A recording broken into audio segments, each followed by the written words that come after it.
Izko, zer da adinkeria? Adinkeria da adinagatik bazterketa bat pairatzea. Bazterketa modu hori munduan ematen den bazterketa modu garrantzitsuenetariko bat da. Hau da, arrasakeria eta sexismoaren atzetik doan bazterketa mota nagusiena. Eta normalean pertsona nagusiek pareatu egiten dute egoera hori. Jendeak hainbat klitxe edo aurreiritzi dauzka pertsona nagusikiko barneratuta. Gu gidatzen goazenean aurreko gidariak horrelako maniobra bortitz edo arraro bat egiten baldin badu, pertsona nagusia dela ikusten baldin badugu, ja klitxe hori atera egiten dugu, ezta? Nagusia edo zaharra, edo itu zaharron gidatzen, ja ez dauka adina gidatzeko. Hainbat komentariotan, askotan esaten dugu pertsona nagusiak nagusi egiten direnean ume bezala bihurtzen dira, ez? Edo ume bihurtu egiten dira berriro, ez? Edo berekoiak bihurtzen dira, hori askotan esaten den gauza bada, ez? Nagusi egiten dira eta ja berdin zaie dana, berekoi batzuk dira, eta hori ez da egia, hori ez da horrela, eta hori barneratu dugun aurreiritzi bat da. Eta gehiago ematen da gainera emakumeengan. Bai, emakumeek pairatzen dute adinkeria sexismoarekin gurutzatzen den heinean. Adibide bezala, gure inguruan begiratu dezakegu zenbat emakume tintatzen duten bere ilea, eta ikusiko dugu gehienak direla, eta zenbat gizon tintatzen duten bere ilea. Eta ilea tintatzea da adinaren ezaugarri bat nolabait izkutatzea. Nolabait gizartearen exigentzia bat da, ezta? Hori, eder egon beharra, gazte egon beharra, hori dena, ezta? Bai, zahartzaroa eta zahartzaroarekin erlazionatuta dauden hainbat gai eta aspektu negatibotzat hartzen dira gure gizarte honetan. Gure gizarteak baloratu egiten dau gaztetasuna, edertasuna, eta nagusienganako edo zaharrenganako daukagun iruditeri edo pertzepzio hori justo kontrakoa islatzen du, ezta? Edertasuna eta gaztetasuna, eta kontragan daude zahartzaroa eta ederrak ez diren gorputzak, ederrak ez diren zimaurrak, ederrak ez diren hainbat gauza. Zer pentsatu? Emakume normalak. Gaur egunean komunikabideetan ikusten ez diezenak. Eta ikusten da, ezta? Bai. Bueno, zer esango zut. Guretako oso fuertiak. Fuerti esatik? Bai, gu olatzen ikusitza, pilos, bostosi lagun. Bai, ez gazoitut, olakuek ikusten, ez dakit nik gero artistikoki edo ze... Argazki politak iruditzen? Bai, oso. Zer iruditzeatan? Bai. Ez, hor jenti biluzik ikusten da beste barik. Eragitotzu zer berezirik edo ez dutzu eragiten ez dakit? Ez, ni playan uiztetan egon izenaz eta ikusi ditut olakuek, gaztiauk eta... Ez. Gu laro eta bosturtekin olako gauzaia gogorra die. Ez duzu pentsetan, Zeuk inguzeke? Hola jarrita fotografiak? Ez. Claro, normalien argazkizetan biluzik ikuste dituguna oso pomposak eta oso bestelakuek dio, bai. Hola izan bihau? Hombre, ez dauko zetan, hemen ez da hitz, danon gustorako, danetarikuek egon biko dago. Ez tozta guztetan. Ez, gorputza da gauza naturala da dana, baina exponertea holan al publiko ez. Eta gaztiak izango balira eta beste... Hobeto, bai. Orduan bai? Bai, orduan bai. Gaztiak eta hola kurruak ondo... Baina hori da logika, la logika. Ez? Holako argazkitxerako eta askotan ez da, ez dakit, gorputz politiak deitzen dituen horiek. Bai, ez. Ondo da gehiago ikusi biko litzekez. Naturaltasun handixoak. Bai. Bakoitza bat den bezala eta bain bada lodia potolo argala edo, ez du importa, pertsona gara. Azkenean gauza guztixetan, hori telebistan eta bai ikusten duzu, presenta bitzen da bien pertsona badien eskaguapia, gaztiak, etoriana, eta ikusten dago alako pertsonen jaki lehenu ingo okerarik emuten, eta igual ikusten duzu pertsona hori guapiagoa dan eta hori daukela askobe kapazia de gutxio beste bate baina azkenean bakoitzaren imagena azkenean hori da marketan dagoena, eta ez da geixen bat daukatzen pertsonalidadia uste dut. Gauza txikia dira, eguneroko gauzak, baina gero, benetan ze ondorio du honek guztiak? Bueno, adinkeria islatzen da gauza txikietan, baina gero gauza handietan ere agertu egiten da. Gauza txikietan, esan dugun bezala, hainbat eguneroko gauzetan islatzen dira, baina horrek eramaten dugu bide bat non nagusia baztertua egoten den eta non nagusiari bere buru jabetzarekiko eskubidea ukatu egiten zaion.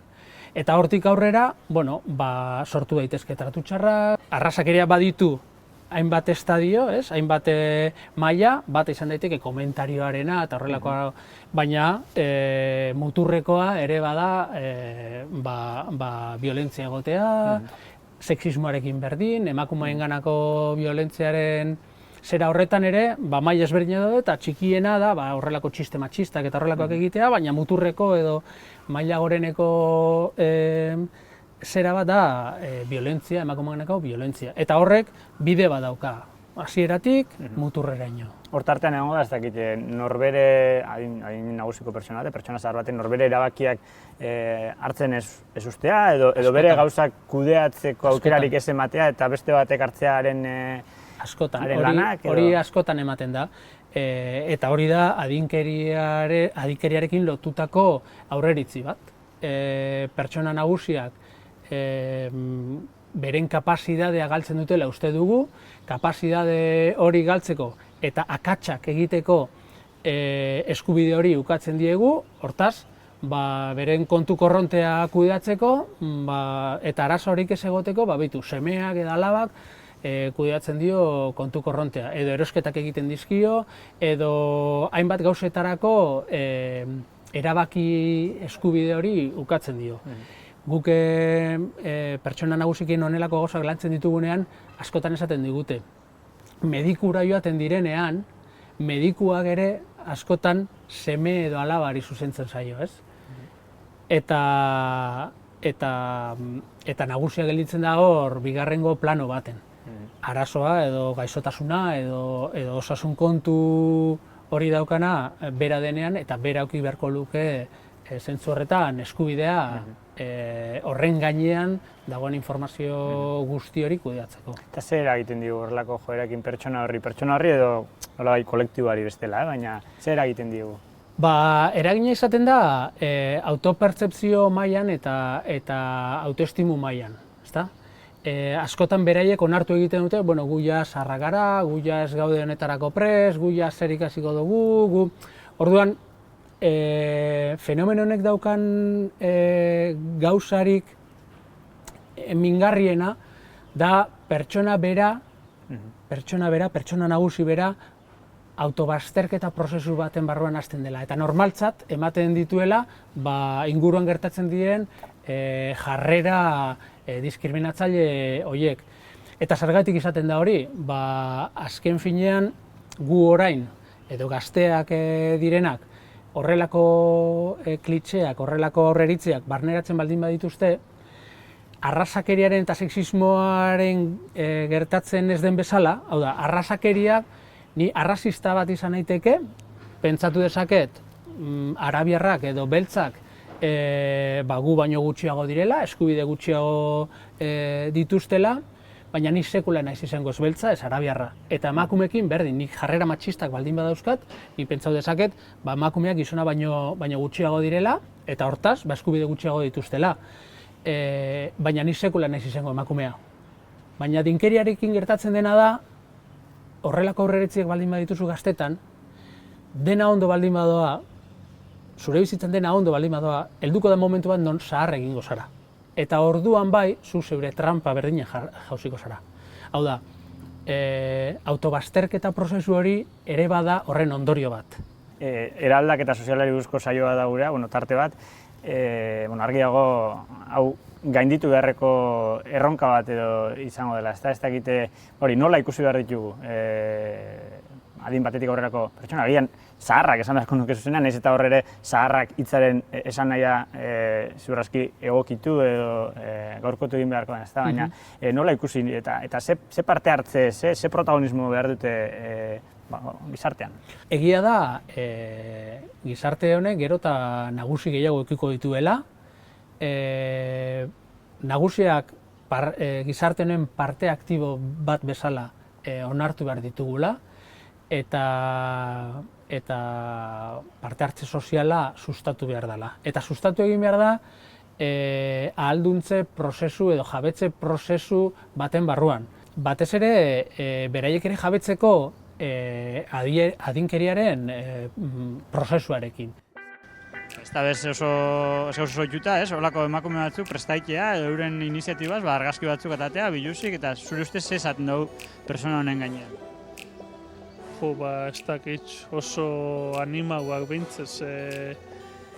Ez da edozein biluzik urteten, ez edozein edaetako edala, ez dakit nik baten bat urtetera animeti esaila ikustu, da ja betiko tatik kanpo dauen, ero guk ondo dauela uste dugunetik kanpo dauen norbait urtetia, ondion ausarta bintzat bai. Badauketela bere gorputza eta bere buruaren menpeko sendotasun bat edo, eta ez dutela lotxik erakusteko nolakoak diren. Bai, txapo, dano deku eskubide biluzik urtetako argazkizetan. Nobera gure badau, borondatez bada, aurrera. Ikusten da, askotan nagusiak uste diela betiko moduen, euren biloba zainu eta olako gauzak, eta horrek ikusten da, lotzabarik, diferentia diela, eta ondo eure betxik. Hola, bapen lotzabarik eta arro. Ez da gauza bera zahar izatea gaur egun, zahar izatea orain dela 30 urte, eta ez da gauza bera izango hemendik 30 urtera. Osasun aldetik, norbera dituen bizi baliabideen aldetik, edo ezagutza, edo prestaketa aldetik, eta gero kontzientziak ez dira berdinak, balio esten ditugun gauza horiek ere ez dira berdinak. Ez argi dago, orain dela 30 urte, 65 urterekin, zahar-zaharra zinen edo pertzepzio hori geneukan. Oin 65 urterekin, ez da ikusten zahartzar hori hain modu gordinean. Bizi kalitatea hobeagoa da, urte gehiago bizi egiten gara, gure prestakuntza edo gure gizartean dauden nagusien prestakuntza ere hobeagoa da, orain dela 30 urteko pertsona nagusien prestakuntza baino, eta horrek ahalbidetzen ditu hainbat gauza, eta horien artean gizartean parte hartze aktiboago bat edukitzearena. Familia modeloak aldatu egin dira ere, zahartzaroa esan dugun bezala, zahartzaro modelo ere aldatu egin da, eta horrek eragin handia dako gizartean.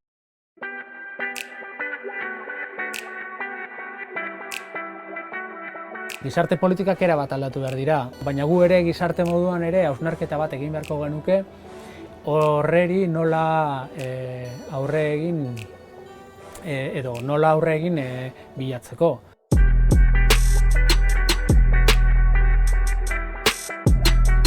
Gero eta pertsona nagusi gehiago dago, gero eta pertsona nagusiago heltzen dira urte gehiagotara, 82, 85, 50, eta horrek eragina dauka gizartearen barruan hainbat mailetan, arlo ekonomikoan, arlo sozialean, arlo politikoan, hainbat esparrutan eragina dauka.